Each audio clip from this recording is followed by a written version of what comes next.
Yet here we are, raving fans of a Catholic school.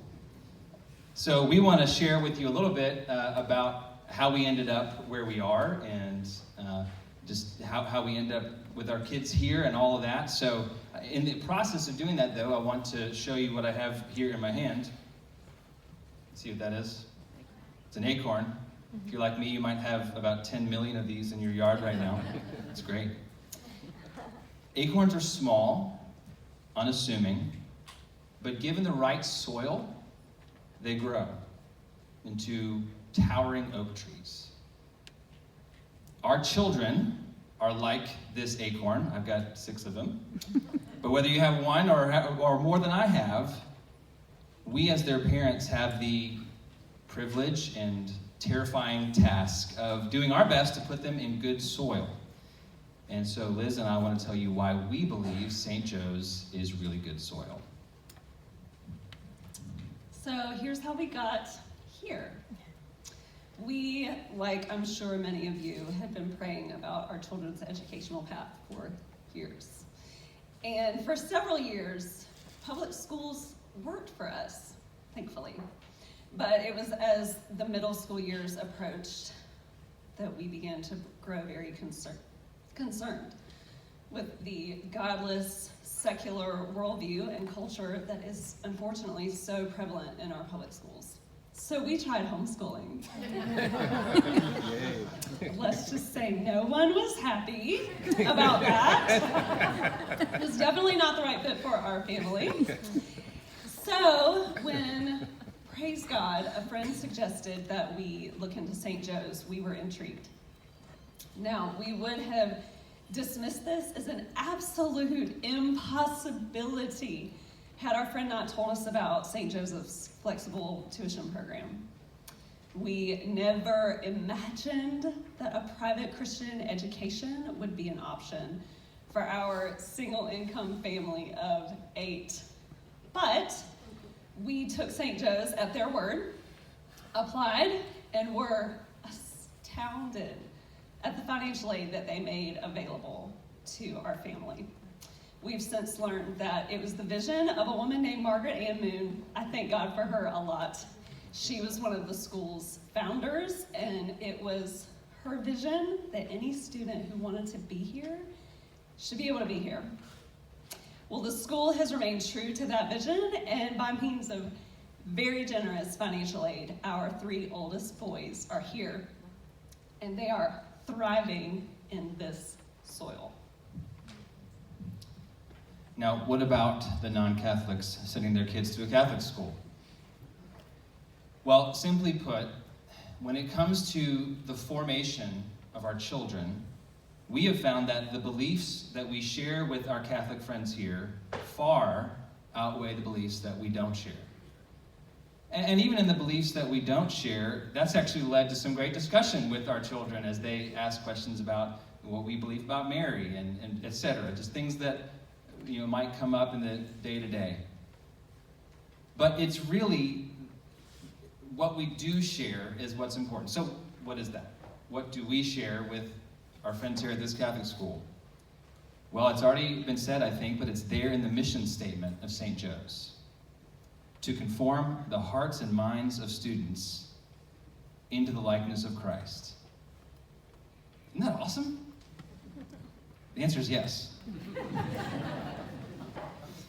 I mean, that's right in line with what we're trying to do as parents, point our kids to Christ. It's right in line, in fact, with what Jesus himself said to Martha when he said, "One thing is necessary, knowing Christ." That's what we're all about, and what we have seen here at St. Joseph's is that's what they are all about. And that's why we believe this is good soil. So there is definitely not time for us to adequately pitch St. Joe's to you. That would take hours. So we want to narrow in on one aspect of the school that we think is its crown jewel, its secret sauce. And that is the culture here. Culture is intangible, and it can be captured with statistics and, the promotional material on the website. So I want to quickly describe it for you. we think there are some key ingredients and nutrients in this soil that are responsible for this really special culture. So first and most importantly, it's the mission. It's more than mere words. From the top down, we have witnessed faculty and staff that truly want to form the hearts and minds of these students into the likeness of Christ. At the end of the day, the mission is what is creating the culture here. Next, St. Joseph's kindly yet firmly holds students to very high moral standards. And not only does this show students the wisdom of living God's way, but holding students to God's standards fosters the culture, a culture where students and teachers can thrive. Here's another nutrient. St. Joseph's is a place of opportunity. There are so many opportunities for our kids to explore their gifts, their interests, arts, athletics.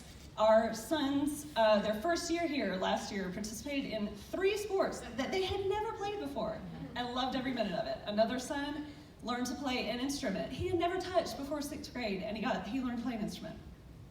One more, this one was my favorite, and it gets me every time. St. Joseph's is a place where my sons are seen. It gets me every time.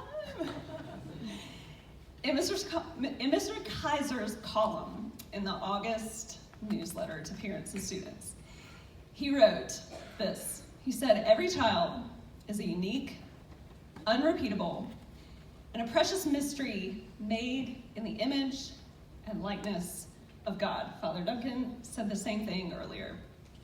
Okay, so here is what grows from a place where teenagers are seen as precious, unrepeatable image bearers.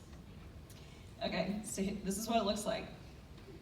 It's hearing our sons greeted by name when they stumble out of the car in the morning by Mrs. J. It's teacher conferences where you walk away feeling like you have been heard and your child is better understood by their teacher and you better understand your child. It's a coach coming alongside your child and seeking to encourage them in academics as well as athletics. It's phone calls from the administration about a discipline situation where you hang up knowing that they are truly seeking the good of your child in the midst of a messy situation. And I'm not making these up, by the way. It's a coach telling you that at the end of the day, he really only cares so much about what's happening on the field, but about the kind of man your son is becoming. So that's just a sampling of the culture, of the soil that is being cultivated here. You did it. But we're not done yet, hold on. If you need further proof of what raving fans we are of St. Joseph's, I'll just put it to you this way. About 3 months ago, we sold our house in Easley and moved over here to Malden, basically to be closer to St. Joseph's. And since if I took a poll, we would all agree moving is the worst, right? That shows a lot about how valuable it was to us. So as we conclude, we just have one last encouragement to you parents. As you are seeking discernment about the best path for education and more importantly for formation of your child, we would encourage you to do something you've probably already been doing, and that's pray. Maybe just as simple as, Lord, please help. I pray that prayer a lot. But especially if you find yourself maybe at odds with your child about where they should go to school.